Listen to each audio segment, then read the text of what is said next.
When you travel to France, if you are lucky enough to travel to France, and if you follow the path of the Rhone River from Switzerland and Lake Geneva to Lyon, and southward toward the Mediterranean Sea, you will eventually encounter the beautiful city of Avignon. Seen from above, Avignon is striking, and you cannot help but notice its most prominent feature, a formidable Gothic stone structure so large it defies description. In fact, this 14th century building is itself the size of 4 Gothic cathedrals.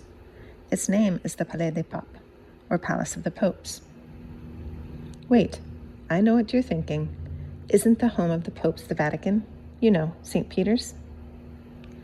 Let me tell you a little story. There was once a Frenchman who was an archbishop, the Archbishop of Bordeaux. In 1304, following the death of Pope Benedict XI, the French and Italian cardinals could not agree on whom to make the new pope, and eventually the Frenchman was chosen, and he became Clement V. During this time, the papacy and the French monarch Philip IV had a particularly strained relationship, basically arising from the continued disputes over who had temporal authority. The election of the Frenchman did not please the Italian clerics, and Clement V, who wanted to stay in France and away from the infighting among the papal states, and who was at least to some degree dependent on or in concert with the French king, decided to move the papacy to Avignon. When you're the Pope, you can do things like that. One of Clement V's first acts as Pope was to create more French cardinals. This meant that on his death, the next Pope was French, and then the next, and so on. The third and fourth of the 7 official Avignon popes, Pope Benedict XII and Pope Clement VI, oversaw the rapid construction of the immense Palace of the Popes from 1335 to 1352. It was originally built over an old bishop's palace. Benedict XII first built the Old Palace, or Palais Vieux, an austere and fortified building, while the more extravagant Clement VI built the larger New Palace, or Palais Neuf, which was continued under the next 2 popes.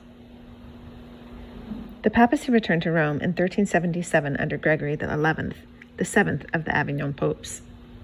That didn't stop some of the French cardinals from electing their own counter-pope or anti-pope in 1378 after Gregory XI's death. And so for some 40 years, there were competing papacies in Rome and in Avignon. This period is known as the Great Schism, or the Western Schism. It was finally resolved in 1417 with the election of Pope Martin V and his installation in Rome. For centuries following the end of the Avignon papacy, the Palais fell into disrepair.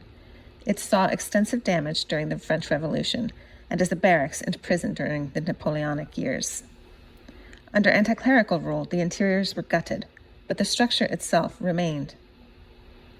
The building has been a national museum since 1906 and has been undergoing restoration ever since. When you visit the palace, you will notice the starkness of it. Most of the rooms remain unadorned stone, and there are few furnishings.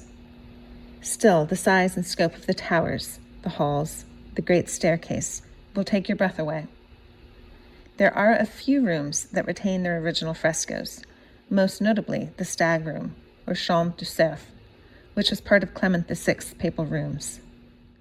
And a clever virtual tour called Istopade pour tout uses interactive technology to show you what some of the rooms would have looked like during the time of the popes.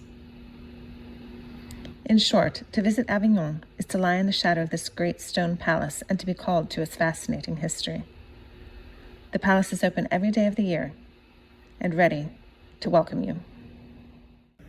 You can visit the Palace of the Popes during many of our French cooking vacations in Provence. See our website for details, www.theinternationalkitchen.com.